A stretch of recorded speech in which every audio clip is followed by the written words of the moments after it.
ప్రస్తుతం big boss house లో 8వ వారానికి సంబంధించిన నామినేషన్ ప్రక్రియకి తెరతీశాడు బిగ్ బాస్.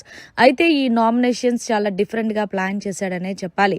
హౌస్ లో నుంచి ఎలిమినేట్ అయిన కంటెస్టెంట్స్ ని మళ్ళీ హౌస్ లోకి రప్పించి హౌస్ లో ఉన్న కంటెస్టెంట్స్ ని నామినేషన్ చేయమని చెప్పాడు.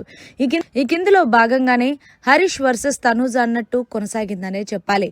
హరీష్ అయితే గనక తనూజ్ ని నామినేషన్ చేసి చెప్పిన రీజన్ ఏంటంటే, తనూజ నీ గేమ్ ఇంకా మాకు కనిపించట్లేదు, నువ్వు సింపతి గెయిన్ చేస్తున్నావేమో అనుకుంటున్నాం, బయట అదే చేస్తున్నావు, లోపల కూడా మాకు అదే కనిపించింది. యాజ్ ఏ కంటెస్టెంట్ గా నేను చెప్తున్నాను కదా, నువ్వు నీ మాస్క్ను తీసి నువ్వు గేమ్ ఆడాలని నేను కోరుకుంటున్నాను అంటూ చెప్పుకొచ్చాడు హరితరీష్ తనూజకి. అయితే తనూజ అంది, నేను ఒకవేళ మీలాగా మాస్క్ వేసుకొని ఆడితే ఖచ్చితంగా నేను మీ పొజిషన్లో ఉండేదాన్ని, మీరు నా పొజిషన్లో ఉండేవాళ్ళు హరీష్ గారు అంటూ ఒకే ఒక్క మాటతో సరదా తీర్చిందనే చెప్పాలి హరీష్కి.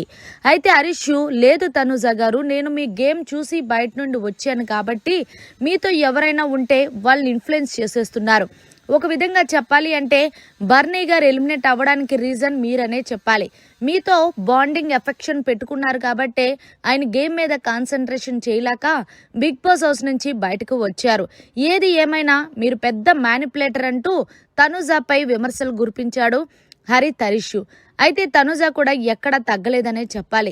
నేను నిజంగా అంత మ్యానిపులేటర్ని అయ్యుంటే హౌస్లో చాలా మందిని మార్చేసేదాన్ని, అందరినీ కూడా నా గ్రిప్లో పెట్టుకునేదాన్ని. ఎవరు కూడా నా గ్రిప్లో లేరు అంటే నేను అంత పెద్ద మ్యానిపులేటర్ని కాదులేండి.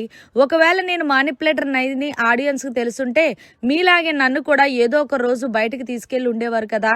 సో నా గేమ్ నేను ఎలా ఆడుతున్నాను అనేది నాకు తెలుసు, మీరు నన్ను నామినేషన్ చేసుకుంటే చేసుకోండి, నాకేం తీసిపోయింది ఏం లేదు తొక్క అంటూ తనూజ గట్టిగిచ్చుకుంది హరితరీష్కే. మరి ఈ నామినేషన్ లో హరీష్ తనూజని చేసిన పాయింట్ కరెక్ట్ అంటారా లేదనేది కమెంట్ చేయండి. అలాగే తనూజ హరీష్ కి ఇచ్చుకున్న కౌంటర్ పై కూడా మరిన్ని లేటెస్ట్ లైవ్ అప్డేట్స్ కోసం చూస్తూనే ఉండండి మన ఛానల్.